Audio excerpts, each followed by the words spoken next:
suruh sholat. Jadi mayoritas muslim di Indonesia kenapa banyak terjadi zina? Belum lama ini kan ada di sebuah kota ya, yang minta undang-undang pernikahan direvisi ya. Karena apa? Karena banyak yang hamil di luar nikah. Supaya mereka bisa ini resmi, dipercepatkan sekarang PP yang sekarang umur 19 ya, 19 tahun. Nah, sebelumnya kan 16. Nah ini ya gimana ya, dibilang sedih ya saya sedih, tapi saya nggak aneh. Kenapa? Karena saya temui banyak perempuan muslim, perempuan muslimah, laki-laki muslim, sholat, nyembah Allah, tapi hatinya nggak di situ, why-nya nggak kejawab. Ketika ditanya iseng aja, kenapa kamu Islam? Ya karena Islam ajaran paling benar, tahu dari mana? Oh itu tuh panjang. Sampai yang, tapi kenapa orang masih korupsi? Tahu nggak orangnya korupsi itu bahwa kalau dia korupsi itu adalah perbuatan yang dosa? Tahu. Semua koruptor kalau ditanya, tahu nggak ini salah? Tahu. Ini dosa? Tahu. Sama Allah bakal dihisap? Tahu. Tapi dia nggak takut sama hisap. Kenapa? Karena why-nya nggak kejawab. Allahnya nggak muncul di sini. Seperti Nabi Yusuf alaihissalam ketika digoda oleh seorang perempuan itu, katanya Siti Zulaikha, itu kan muncul wajah bapaknya. Nah itu kan muncul itu bukan sekonyong-konyong, itu adalah hasil perbuatan baik dia sebelumnya, koneksi dia sama ayahnya, itu muncul. Jadi cara kita menghindari maksiat itu bukan dengan cara tiba-tiba kayak nggak mau, enggak, itu harus ada habitsnya dulu. Harus ada sesuatu habits dan alasan kenapa kita harus menghindari maksiat itu. Gitu kurang lebih. Jadi kalau teman-teman mau merubah Indonesia menjadi negeri mayoritas muslim dan mereka beriman dengan sebenar-benarnya iman, dicari dulu why-nya kenapa kita berislam. Mungkin bisa dijawab di sini juga ya. Kenapa kita harus ngikutin apa kata Allah, itu kenapa? Ya kalau enggak kita dosa, ya terus dosa efeknya apa? Oh ya masuk neraka nanti.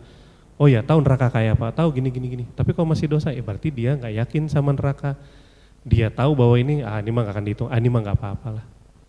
Atau satu lagi memang lingkungannya membuat dia seperti itu. Ini pertanyaannya agak menarik ya. Langkah-langkah apa yang dilakukan sebagai orang tua ketika anaknya jatuh cinta? Ini pertanyaan yang menurut saya salah satu teguran Allah buat saya. Dan saya nggak ini ya, karena anak saya ada di sini. Umurnya 13, Faiza. Hai, nggak apa-apa ya. Jujur aja, anak-anak kami walaupun di anak lain lebih cepat ya. Itu kalau umur mulai 10, 11 itu pasti udah mulai, bahkan dari 8 itu udah mulai tuh tertarik sama lawan jenis. Hanya mereka nggak tahu ini perasaan apa. Nah terkonfirmasinya setelah ada temennya yang melakukan hal yang sama. Oh bahasa anak sekarang, si ini ada confess sama si ini, tahu confess ya? Nyatain. Jawabannya apa? Kita berteman aja. Nah itu jadi referensi buat anak. Nah gimana kalau temennya confess terus diterima dan mereka pulang bareng sekolah? Itu bisa jadi anak kita ngikutin. Nah sebagai orang tua, ya ini yang sedang kami lakukan. Ya udah pasti gitu, ketika anak perempuan saya ini nonton bola, futsal, yang ditonton kan bukan bolanya, tapi siapa yang main, bener gak? Bener, anak laki-laki misalnya nonton ada paduan suara atau apa, perempuan gitu, yang dilihat bukan bagus lagunya, siapa yang nyanyinya kan? Dan itu akan muncul, itu nggak bisa ditahan, balik lagi ke yang tadi. Gimana caranya kalau nanti kalian jadi orang tua, yang jelas jangan dimarahin. Karena sesuatu yang fitrah itu nggak bisa dimarahin. Mana mungkin kita marahin, kok kamu bisa suka sama cowok? Ya justru bagus, masih normal. Bahkan kalau almarhum Kang Ibing bilang, kalau suami ibu-ibu nih, kalau suaminya ngelihat cewek cantik, ya jangan langsung dijewer, bilang dulu alhamdulillah bapak masih normal gitu kan. Kalau dia bilang kalau lihatnya kambing betina kan ribet jadinya kan. Atau lihat cowok terus gimana? Karena ada loh sekarang perceraian, seorang istri yang bilang saya cerai karena suami saya selingkuh dengan lelaki lain. Nauzubillahi min zalik. Ini zaman udah seedan ini Mbak. Emang udah kayak gitu. Jadi ketika anak kita itu suka sama lawan jenis, sama temennya, jangan dimarahin, ajak ngobrol aja, tanya kenapa suka. Oh gini-gini, oh iya. Ya kita harus sadar diri bahwa ini nih udah waktunya. Saya sampai konsultasi sama Ayah Irwan. ayah kondisi gini bagaimana, oh gitu, itu udah, itu ya bagus. Kalau dia mau cerita sama kita, sama orang tua, itu bagus.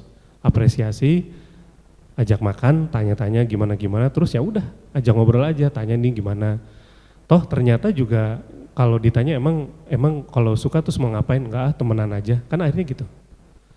Karena dia lebih senang sama orang tuanya, walaupun ya enggak beda, memang tetap ketemu orang yang disukain itu nggak bisa ditutupi, dia salah tingkah, dia kayak ngerasa gimana, terus ada senyumnya, ya itu gimana ya, namanya juga lagi umur segitu. Karena kami juga mengalami dulu. Jadi yang jelas jangan dimarahin, ajak ngobrol, tanya-tanya, oh setelah itu apa, makin kita deketin, makin disayang, ya kayak gini kita ajak, walaupun dia senangnya kan nunduk di depan, ya Faiza, iya dia malu kalau dipanggil, low profile, nggak kayak bapaknya banci tampil. Kalau bapaknya mah senang tampil, kalau istri sama anak saya nggak suka tampil. Ini juga duduk di depan prestasi nih, biasanya di belakang mojok, kalau bisa di balik lemari itu tuh, nggak kelihatan. Nah, jadi gitu ya, kalau misalnya teman-teman jadi orang tua atau ada teman kita yang jatuh cinta nih, aduh gue suka sama itu, astagfirullahaladzim, akhi ingat, mahabbah akhi, cintanya sama Allah gitu, nggak bisa. Lah kalau emang suka aja, tinggal disalurkan dengan cara terbaik. Seperti dalam hadis riwayat Ibnu Majah, tidak ada jalan keluar selain pernikahan apabila ada seorang laki-laki dan perempuan saling mencintai, nggak ada jalan lain. Jadi lewat pernikahan aja. Oke. Terus haruskah kita membatasi pergaulan dengan lawan jenis? Iya. Kalau nanyanya harus atau enggak, jawabannya iya. Kenapa iya? Karena kalau nggak dibatasi ya bablas.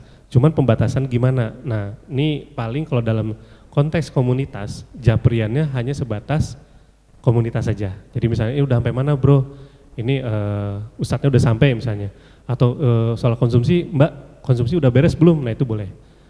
Tapi di luar itu, yang nanya kayak gimana kabar, hatinya gimana, hati kamu kosong nggak, mau diisi mixway nggak misalnya gitu kan. Aku mau jadi mixway kamu gitu. Kamu sama mixway sama loh, sama-sama nunggu dihalalin gitu kan. Gitu kan.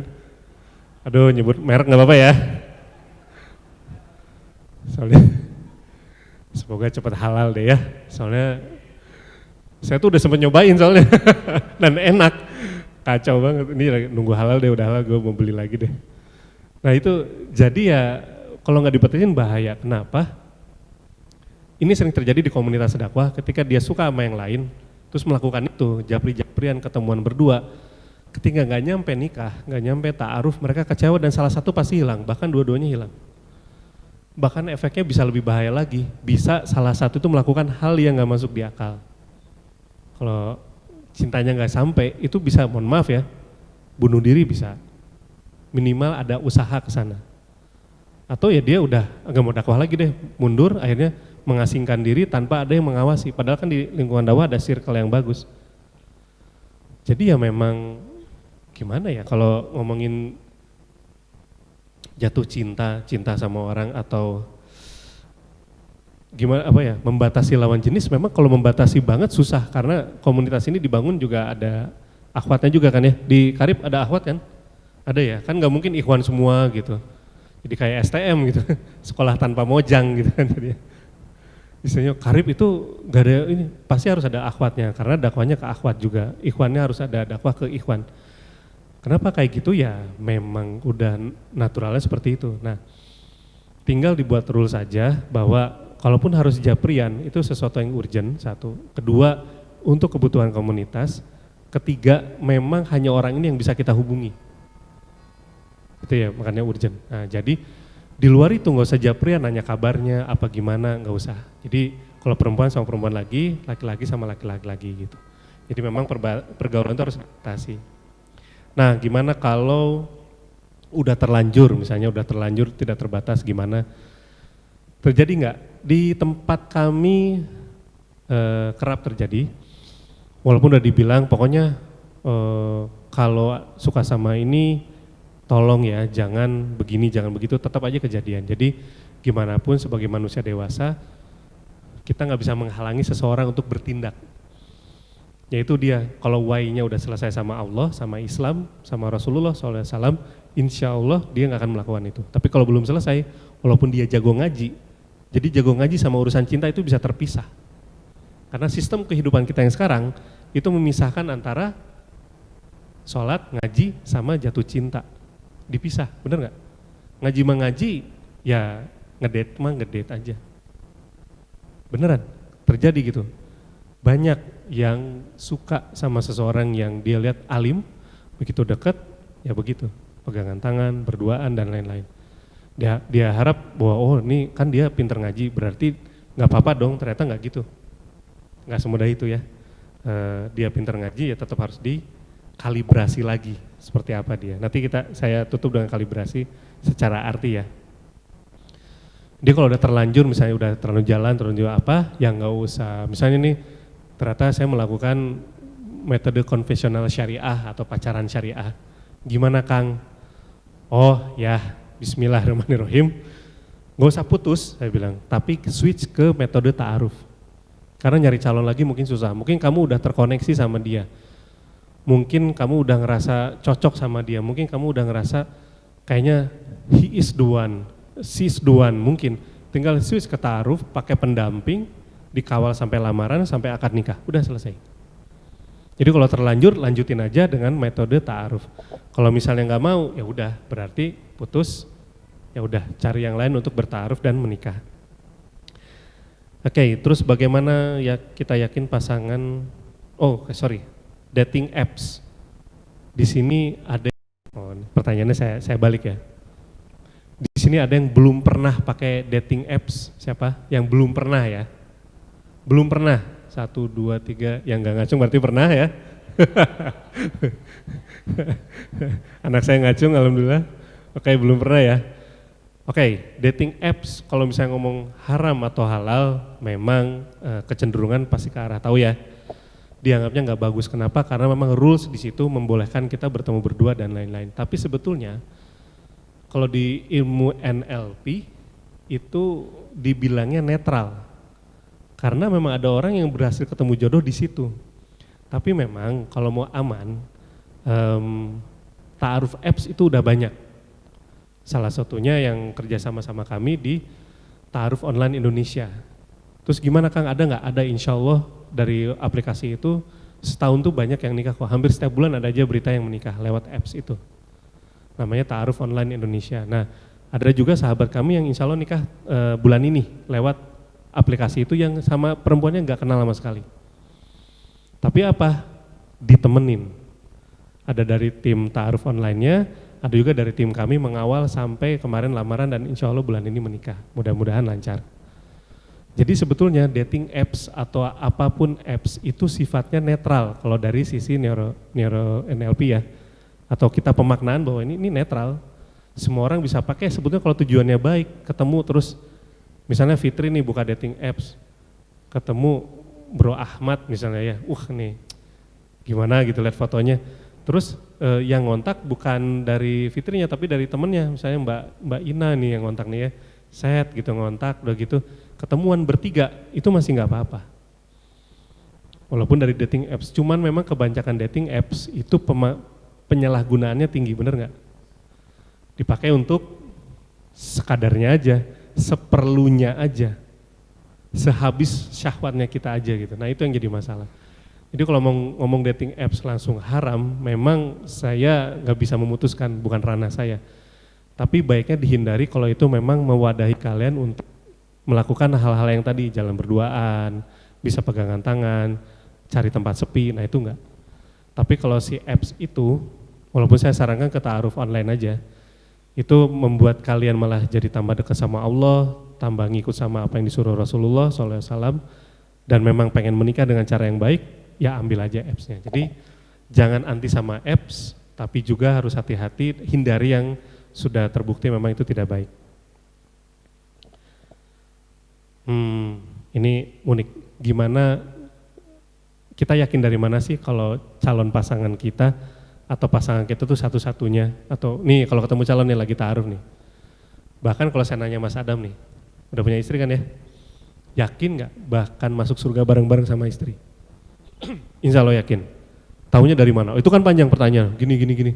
Terus taunya ternyata di tengah jalan istrinya berubah, bisa nggak? Bisa banget. Bukan ngedoain ya Mas Adam ya, wah Kang Sani ini udah insya Allah udah bagus-bagus, saya jawab. Saya juga berusaha yakin bahwa anak istri saya nanti kita bareng di surga lagi.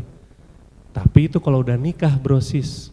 Masalahnya kalau masih joms, masih single lila, atau sudah mulai capek jadi single lelah, terus ketemu cowok, ya kan lelah jadi single ya, itu mastiinnya susah.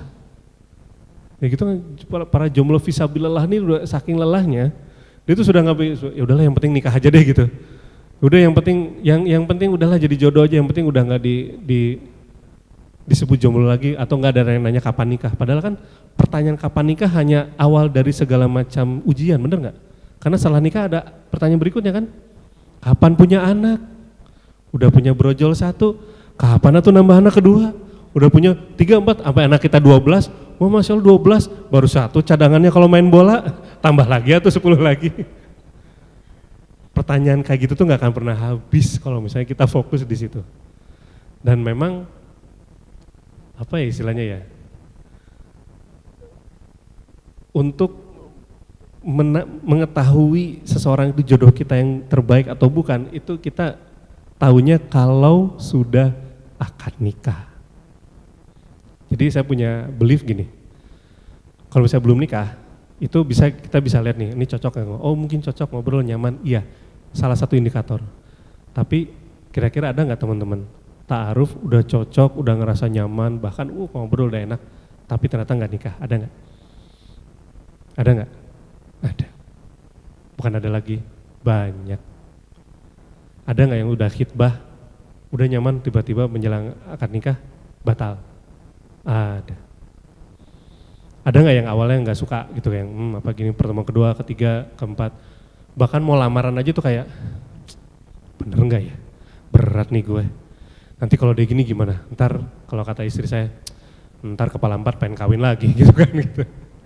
Ntar puber kedua mulai nih, pecicilan mulai nih gimana. Makanya karena klien saya banyaknya perempuan, jadi istri saya udah kayak, kalau kata mertua saya kayak rantang, dibawa kemana-mana, ini dibawa kemana-mana.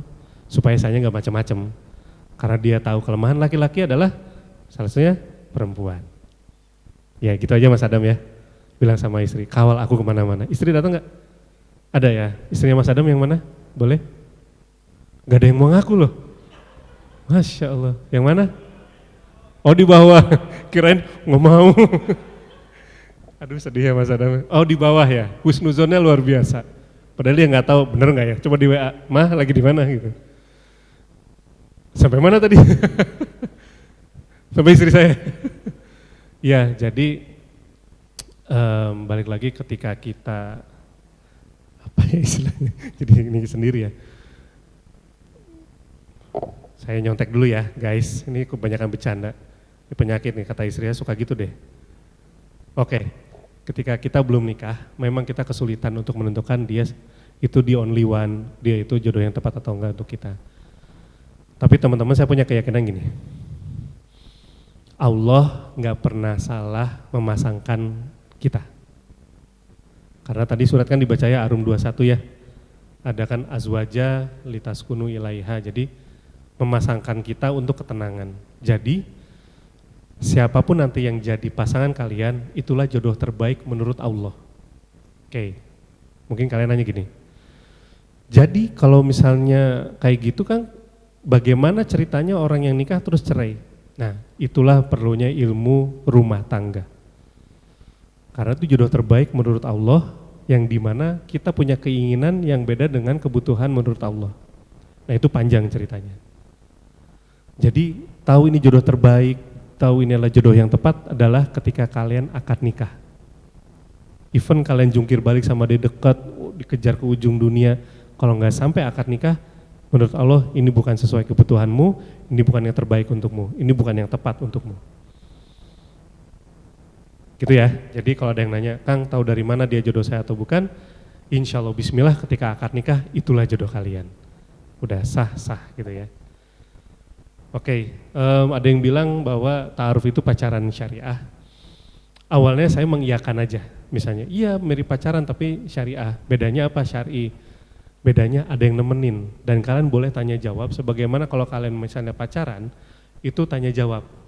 Ngobrol nanya kamu gimana sih, kamu kalau marah gimana, itu boleh.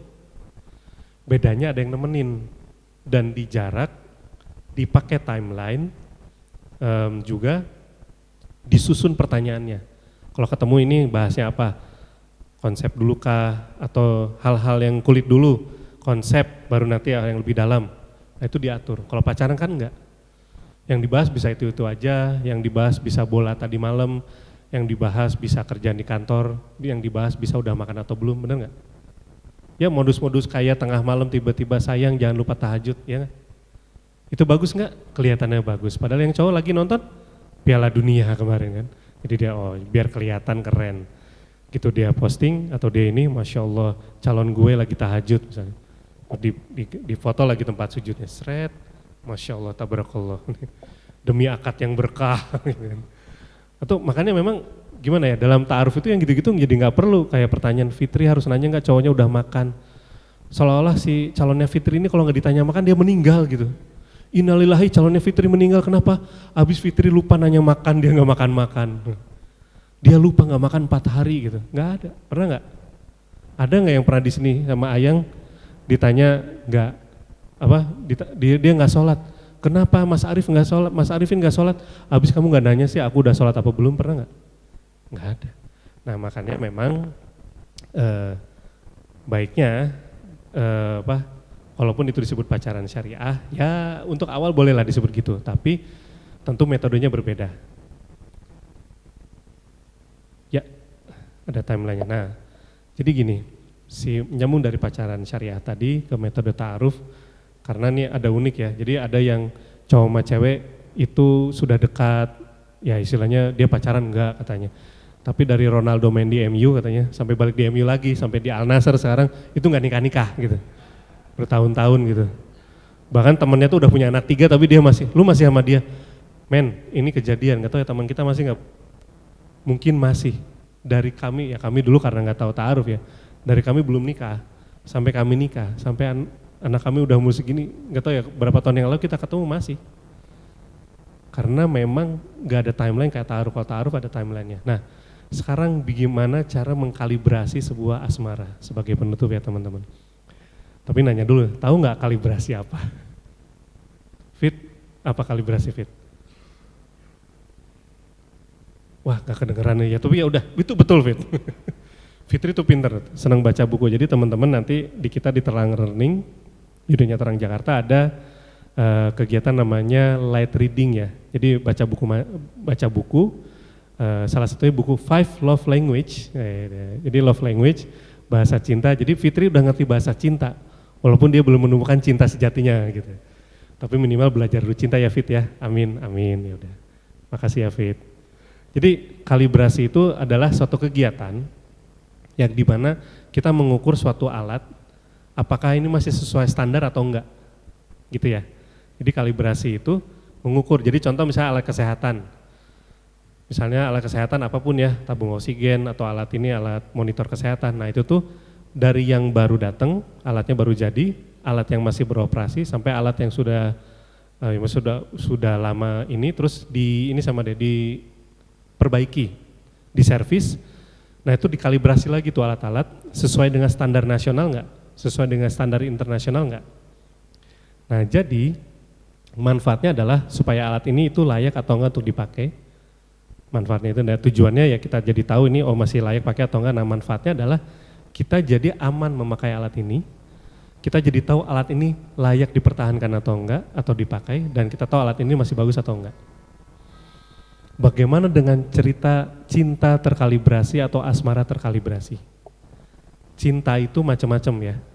Mulai dari cinta sama Allah, mulai dari cinta sama Rasulullah. Jadi cinta ada, kalau menurut Ibnu Qayyim Al-Jauziyah, cinta itu ada 6 tingkatan. Dari yang paling atas cinta sama Allah, cinta sama Rasulullah, cinta pada cinta sesama muslim tapi ke pasangan, suami istri, anak orang tua, ya sesama orang tua kayak gitu.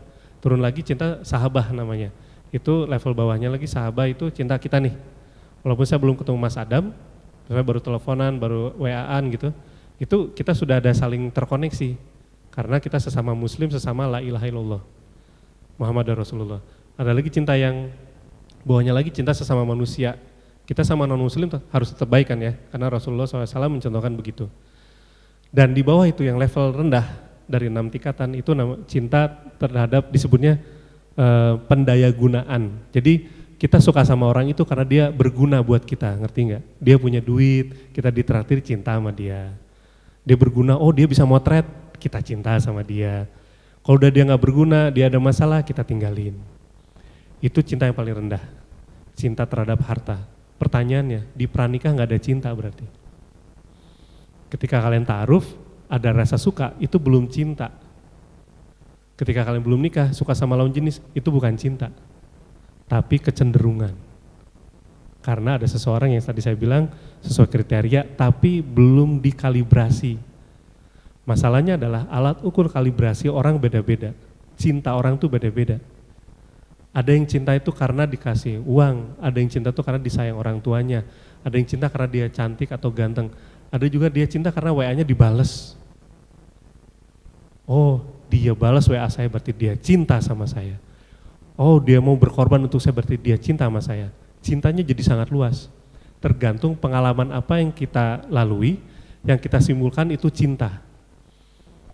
Gitu ya, jadi cinta beda-beda. Nah, untuk mengukur asmara, ini kan asmara kaitannya laki sama perempuan, dikalibrasi. Nah, standar kalian untuk ngomongin cinta itu apa?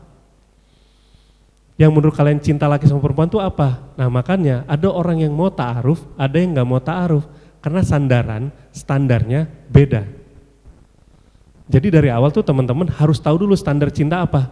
Standar cintanya, kalau saya sekarang standar cinta saya adalah ketika istri saya taat sama saya, ketika saya susah atau senang dia ada di samping saya, ketika saya lagi marah pun dia bisa nenangin saya.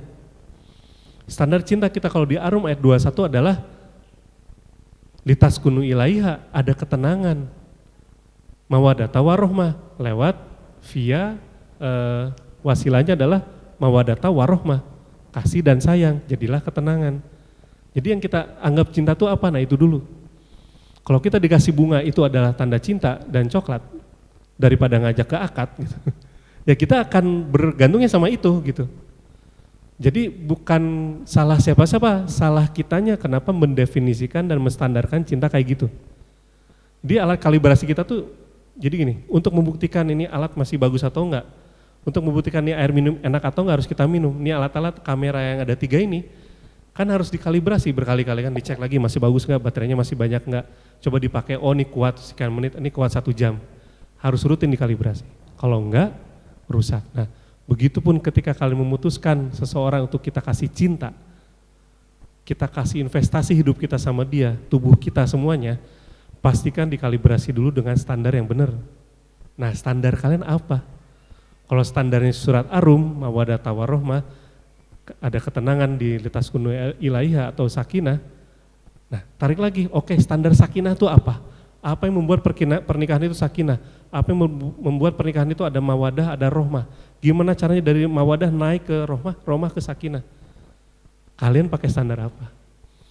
Kalau pakai standar yang kami pakai di ta'aruf, insya Allah seberat apapun terjangannya, itu kalian bisa hadapin. Karena kalau kalian udah nikah nanti ada 5 fase yang kalian lewatin. Kapan-kapan kita bahas ya. 5 fase, dan 5 fase ini biasanya dilewatin semua pasangan sampai nanti dapat cinta sejatinya. Jadi nggak ada pernikahan tuh nggak mungkin, dan nggak ada begitu nikah langsung sakinah, belum. Jadi kalau nikah terus misalnya Mas Adam, sorry yang belum gitu ya, dia jalan pegangan tangan sama istrinya gitu kan, nyebelin ya, di pantai gitu, cet terus pakai yang TikTok yang ceng gitu, tiba-tiba timbal dari sendiri berdua gitu. Itu baru romantic love di awal, baru di mawaddah. Belum sampai sakinah, belum. Karena sakinah nggak mungkin dilewatin dari terjangan-terjangan menuju rohmah dan menuju sakinah. Jadi alat kalibrasi apa yang kalian pakai, standar apa yang kalian pakai itu menentukan. Nah gimana Kang? Ya udahlah, pakai standarnya yang udah Allah punya, Rasulullah SAW punya. Coba tengok kisah-kisah percintaannya Rasulullah SAW dengan Aisyah, dengan istri-istri yang lain, dengan Sayyidah Siti Khadijah, dengan Sayyidah Zainab, dengan Sayyidah, udah lain-lain, banyak banget. Itu cintanya beda-beda Rasulullah. Ada ini keunggulannya apa. Tapi yang pasti semua Rasulullah berusaha untuk berbuat yang terbaik untuk setiap istrinya. Nah, kalau mau cari kisah romantis dari situ. Gimana mencapai sakinahnya Rasulullah di rumah tangganya. Gitu aja. Wassalamualaikum warahmatullahi wabarakatuh.